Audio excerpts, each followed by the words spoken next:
Who in here is older than 35 years old?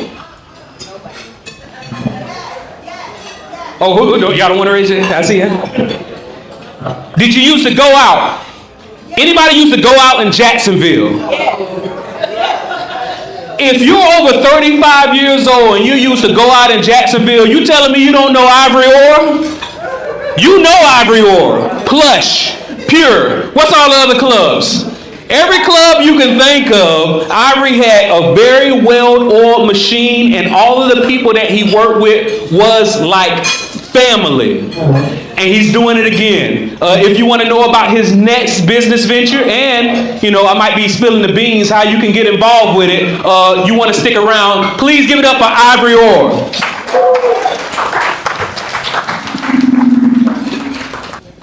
Good evening, everybody. I probably got a much too gracious introduction. Some of y'all I know don't know. You're like, who is this guy? But first and foremost, I am honored to be here. I know that this is a room full of serious entrepreneurs because it was a hurricane outside and you still made it here. Now, I saw the food and I realized that some of y'all made it here because of the food. But either way, you were driven to get here. But I know there's a future billionaire in this room because you did not let anything stop you from getting to this event. And this is a business event. Most people will pack out and go through the rain to get into a concert to see their favorite artist. But when it comes to business and networking and improving their life, nobody piles in for that. So it's either the food or y'all really want to be successful in your business. Now, first I want to start off by thanking our host. I think y'all call him Randolph. That's what y'all call him? What I call you? Randy, Randman. Randman. I've known Randman a long time. Yes, sir. Do you want me to move? I've known Randman before he was doing all of this, right? Do you want chicken parmesan? Believe it or not, me and Randman used to want to be rappers. And we did a song together years ago. So what I need y'all to do for me is before you leave, when you shake his hand, ask him to spit some bars for you. I need to know if he still got it, okay? I'm pretty good at it.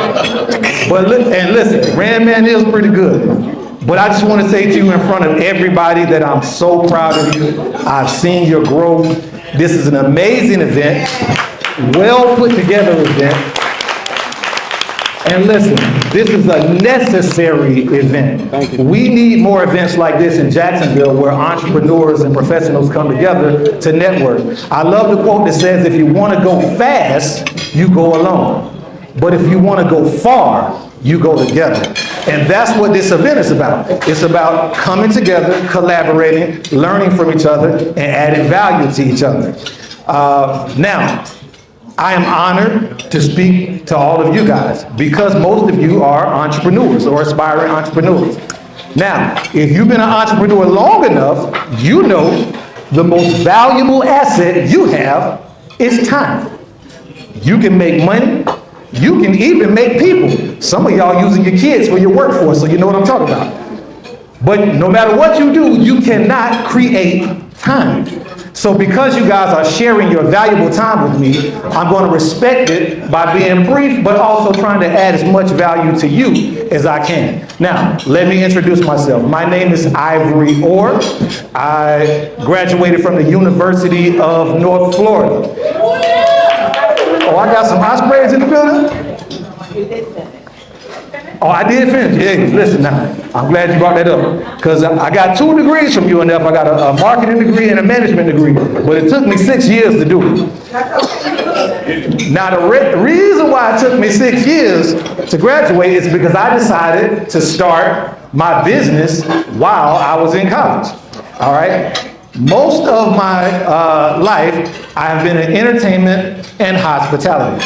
I've owned 2 nightclubs. I've owned some restaurants. I've been an on-air personality on the radio. I spent time doing talent management. One of my clients was the host of a nationally televised show on BET. 2 of my clients have records on the Billboard Top 100. I've done festivals, concerts, And I've worked with all the biggest names in the industry that you could probably think of. I brought 50 Cent, Rihanna, Drake, Lil Wayne, pretty much anybody you could think of in the industry. Now, in 2020, all of that stopped. God said, Ivory, we're going to put a hold on all of that.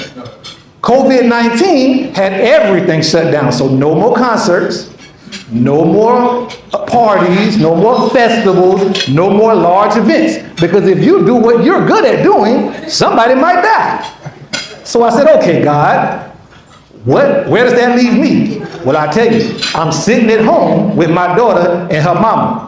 And every man in this room knows that situation ain't gonna last that long. So, and if you are a real father, a real parent in general, and you have kids, you know that you want to be a hero for your kids. Yes. If you look at that picture on the screen, that is my daughter. She is also my business partner. In 2020, she was 15 years old, and I'm her hero.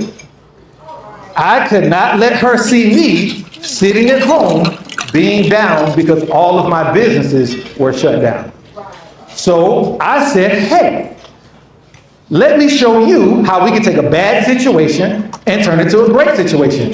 Same time, I'm going to teach you how to be an entrepreneur. Same time, we're going to set you up with something that will take care of you for the rest of your life. We're going to start a business. Okay, Dad. That's what she said. That's my daughter. What kind of business are we going to start? Well, what do we like? Well, the two of us are both foodies. Now, when you call yourself a foodie, that's just a nice way of saying you greedy and you like to eat.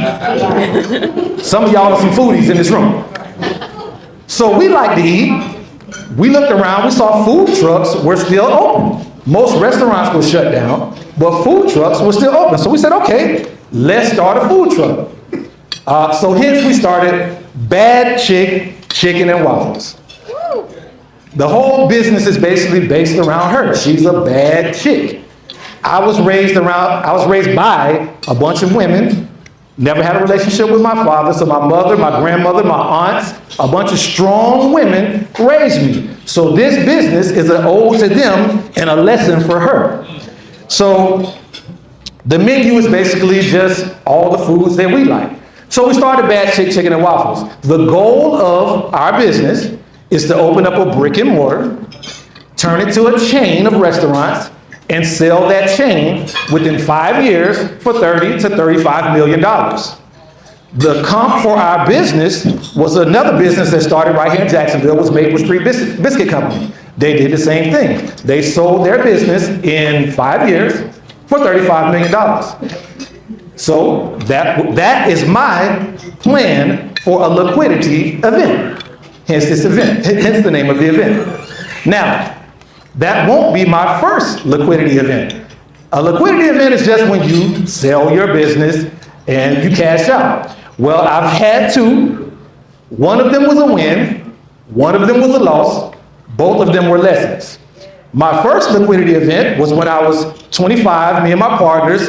We took about $450,000. We invested in a nightclub and we sold it 2 years later for $2.1 million. But don't clap yet. Because let me tell you about what you find out when you sell a nightclub for $2.1 million. You find out when you have 5 partners, that's not a lot of money, especially when you find out you have a 6th partner. Does anybody know who the 6th partner is? There you go, your Uncle Sam. Oh my God. I got my little check. And I was like, where's the rest of it? I'm serious. I thought my partners cheated me. I was so mad, right? And to be honest with you, they probably did, but it was my fault because at that time, listen, this is a safe space, right? This is a judge-free zone, right? We're not gonna don't y'all tell nobody about my business, and don't laugh at me. Listen, at that time, I had mastered sales.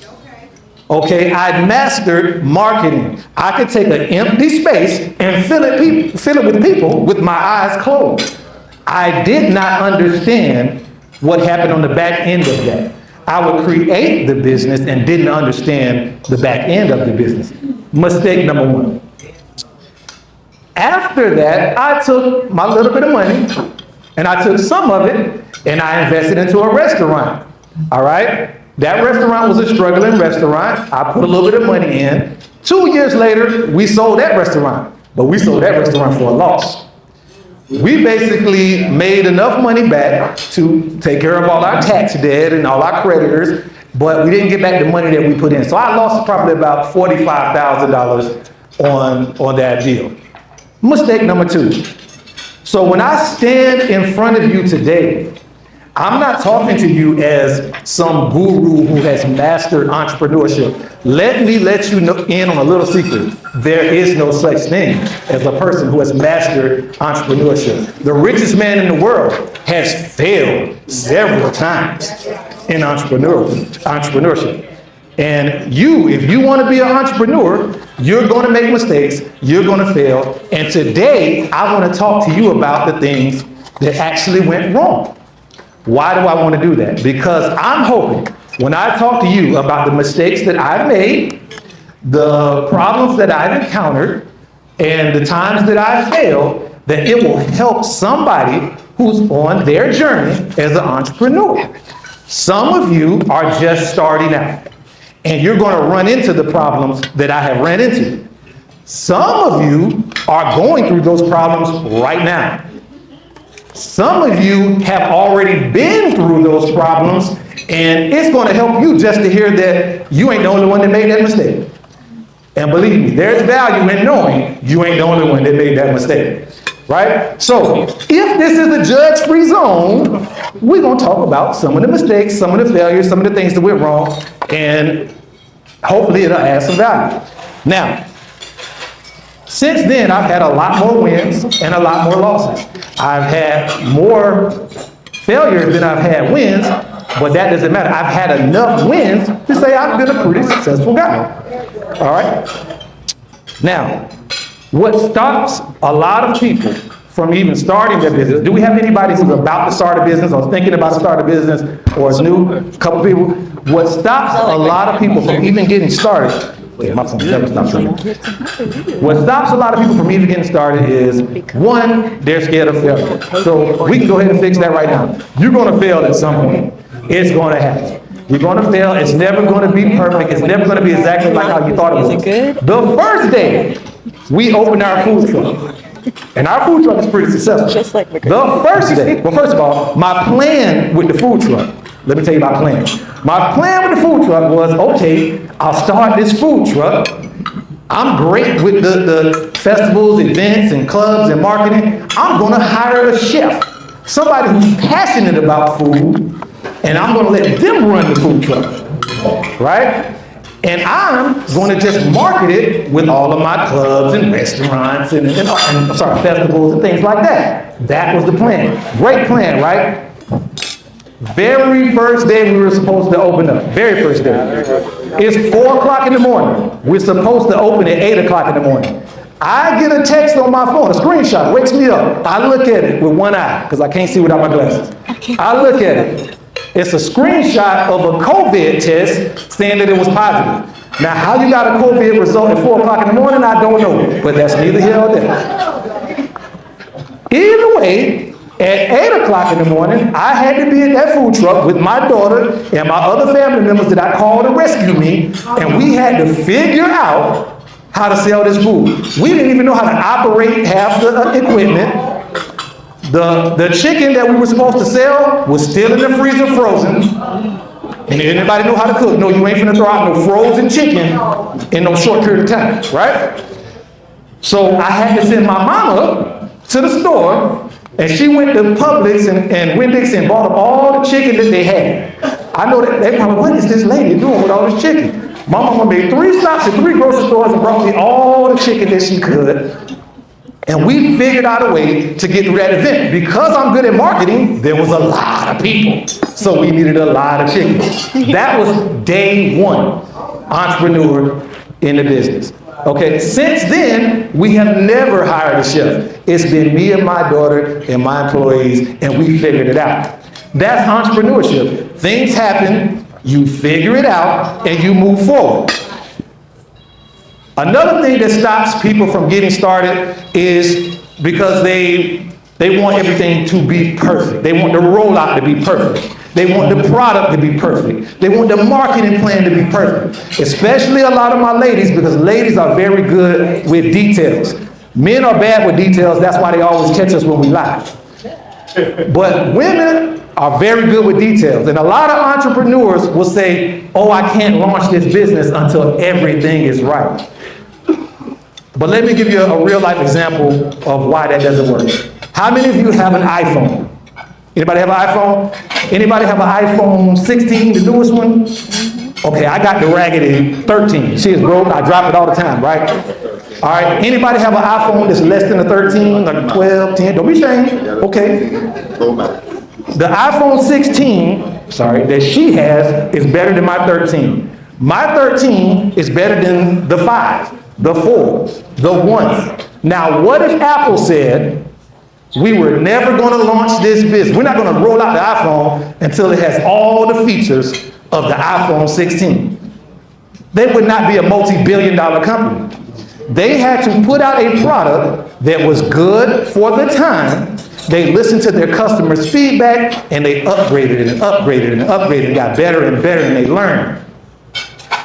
If you read a book called The Lean Startup, it talks about a concept called the MVP. Does anybody know what an MVP is? MVP, take one guess. I give you $20 if you get it right.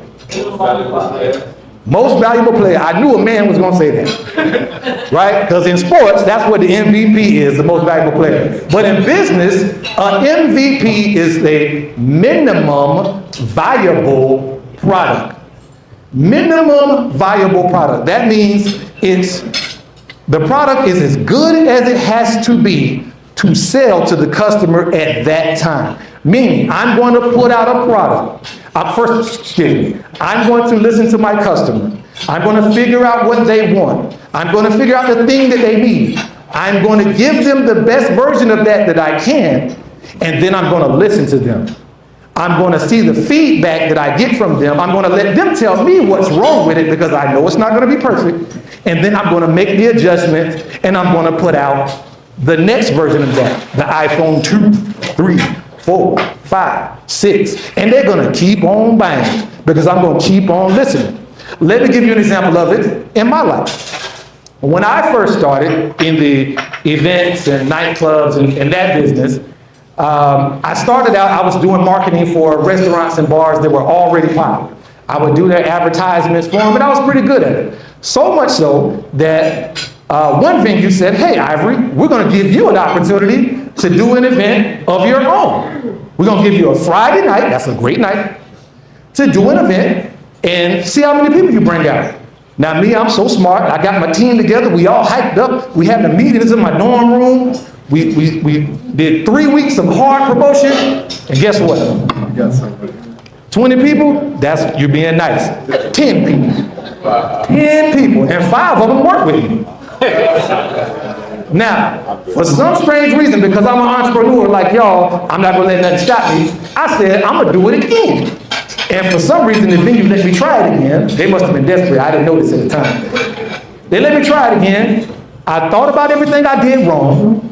I thought about everything that could have been better. I thought about my mistakes. I listened to my team and the feedback. We did it again. How many people you think?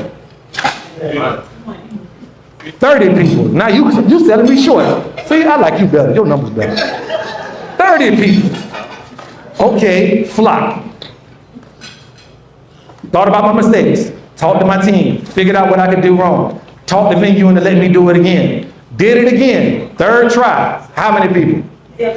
75. Y'all, I ain't messing with this table no more. Y'all selling me short. I'm good. I had 100 people the 3rd time.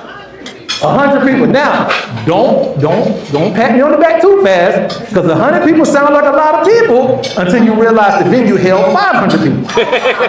So the venue's only 20% full. That's not very good. Some of y'all, you might not go to nightclubs. I'm just gonna tell you, that's not that good in a nightclub business. Okay, but even though that was a failure, think about it. I just went 10x. in 3 tries. I started out with 10. By the 3rd try, I was at 100. But I kept going and learning and making mistakes till eventually I was where he probably met me. At that time, I had the Midas touch. I could sneeze on the venue and put 1,500 people in it. It got to the point, and this won't sound bad, but it's the truth. I would go in and tell a venue owner, it's not whether or not the event is going to be successful. It's whether or not your staff is going to be ready to handle it. That's what I would tell them. And I was true. They didn't believe it. So then my problem became 1,000 people would show up. They only staffed for 300 people. And now my customers are unhappy. That's still a failure. It's 1,000 people, but the customers are unhappy. So every stage you go, there's going to be issues, right? But you keep on going.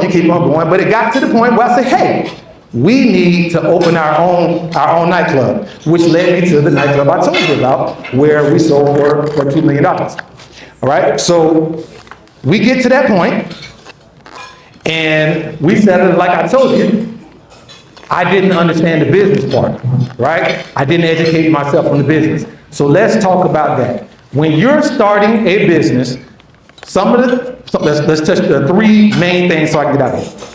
First, we're gonna act like this is a fire drill. Everybody find the exit sign. Everybody see where the exit sign is? Okay, that's how you have to treat your business. When you're starting a business, the first thing you need to do is find the exit sign. You need to know how you're going to exit. What's your exit strategy? Every business has a life. It's born, it grows, it thrives, and it dies. Some way, shape, or form. So your exit could be you're going to sell the business. Your exit could be you passing it down to your kids and letting them do it. But you got to figure out the exit, and you got to start with that. Now, some people might say that's counterintuitive. Why would I start with the exit? Because when you start with the exit, when you know where you want to end up, it helps you understand how to get there. Best example I can give you is back to this phone. If you use your GPS, in order for it to work, you have to do what? You have to put the destination in first. You have to put in where you want to end up for it to tell you the first turn you have to make. And if you pay attention to it, there's a little blue line you follow. It starts from the end. And it goes all the way back to where you start from. That is how an exit strategy works for your business. So, once you have your exit strategy, first of all, at that time, I was probably 26, 27 years old. I didn't know nothing about none of this, right? That was, I said, mistake number 2. So the next thing you have to do, once you have figured out what exit strategy you want, and part of figuring out your exit strategy is learning your business. You don't have to know everything. You just have to know everything about your business. When it comes to your business, you have to be a Shaolin master. You have to be Master Yoda about your business. If you're a plumber, you need to know everything about a drain, a pipe, a snake, and I don't know nothing about none of that, right? Whatever you do, if you have a cake business, you better know about frosting and sugar and whatever. I don't know about all that, right? But you better know that. You better be a master of your business. I have 2 college degrees, and I have read more books in the last year than I have read my entire 6 years at UNF.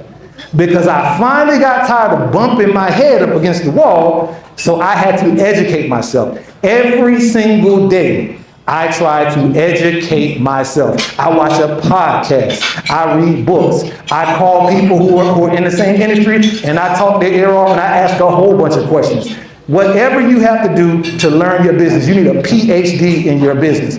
And if you listen to what I'm saying, it'll sound like it'll lead you to my next thing. Focus. You have to focus on your business. This is the last point. Focus on your business. A great story that I heard about Bill Gates. When he was starting Microsoft, people used to get in his car and they would see the radio was missing. And they were like, Bill, you're rich. Why you ain't got no radio in your car? Why you rich? What's going on with this hole? Bill said, I took my radio out. They said, why? Because I like music. Well, Bill, why you take your radio out? Because I might be tempted to listen to music instead of thinking about Microsoft. he had his focus on his business. And that's what you have to do. And focus, it means your attention. It means your money. So it means, hey, we might not be able to go on that vacation. We might not be able to buy this sports car. I might have to drive this old car for a little while because I need to put that money back in my business. I have to focus my attention, my money, and most importantly, my time. I'm going to teach you the most important word that a successful entrepreneur needs to know. Y'all ready? The most important word, repeat after me. No. That's right. You got to learn how to say no, and I didn't know how to do that. I said yes to everything. Ivory, I love your commercials. Can you cut my commercials? Yeah. Ivory, I love what you're doing with your club. Can you do that with my club? Yeah. Ivory, can you help me with my campaign? Yeah. Ivory, the kids look up to you at church. Can you be the youth person that's over? Yeah, Pastor, for the Lord, anything. Yeah. What you have to learn how to do is say no. Now, that doesn't mean you can't do everything that you want to do. It just means you can't do everything at the same time. No can mean not right now. Pastor, I would love to pastor these young kids, even though they're kind of bad. I would help them, Pastor, but let me start in January because for the next 3 months, I'm working on this real estate deal. I got to give it my focus. And then I want to get them kids my focus, so let me get with them when I can give them 100% of me. A lot of entrepreneurs, you meet people, new ones especially. What do? Well, I got a cleaning business, and I got credit repair, and the youth pastor, and I do hair, and I got 3 jobs. Listen, the most successful people in the world can't run that many businesses. Okay? You have to give yourself focus. All right? So, come up with your exit strategy. Learn about your business, become a master at it, focus on it, and that's going to get you there. If you want to, listen, I'm just here to add value. I don't have any course or anything like that, but I mentor entrepreneurs all the time. If you want to get with me, Rand Man is somewhere. He has my number. Absolutely. Same number over 20 years. Same number. It's never going to change. It better not change. Somebody get this number. I don't know what's going to happen. Hit me up. I will be happy to help you out. Like he said, and like I told you before, I'm about to open up a chain of restaurants. I'm actually in negotiation for a building right now. All right. So y'all pray for me. I think it's some people, some praying people. Y'all pray for me, right? And hopefully we will be able to partner up in the future and maybe do some business together. All right. Any questions? Any questions for Ivory Orr? He was that good. Well, ladies and gentlemen, thank you so much. Everybody give it up for Ivory Orr. Now, if you see me slide out, it's only because me and my daughter have a booking at 4 o'clock in the morning. We have to go to prison. Now, yeah, we didn't do nothing wrong. We have a contract with the prison in Rayford, I think, to start, where we go feed the correctional officers once a month. So tomorrow morning we're doing that. We got to be at 4 o'clock in the morning. So if you see me slide out early, that's why. But I really appreciate your time. I would love to connect with all of you. Get with Rand Man. He has my number. You can always find us Bad Chick to go on all platforms. Thank you so much, everybody. You got a question? What's your question? Say it again. Ooh, that's a great question. I'm going to tell you right now. It's hard to work with family sometimes. If y'all didn't hear, the question was, what helps you choose staff outside of family? To be honest with you, okay, so for me, it's all about, okay, I'm looking for leaders. The biggest strength that I've had was I learned how to lead leaders, right? So my team, if you meet most of the people on my team, they're all leaders. Right now, the people who came up under me, most of them have their own things going on right now. So I look for leadership qualities. When it comes to this business in particular, I look for people with good personalities. I want to be the Chick-fil-A of food trucks is what I told people. I want to have that service, all right? We want to have that type of customer service. So it's personality, and I look for people who want who just want to grow, who are driven. So that's what I look for. That's a good question. But byproduct of that, listen, sometimes working with family ain't all it's cracked up to be.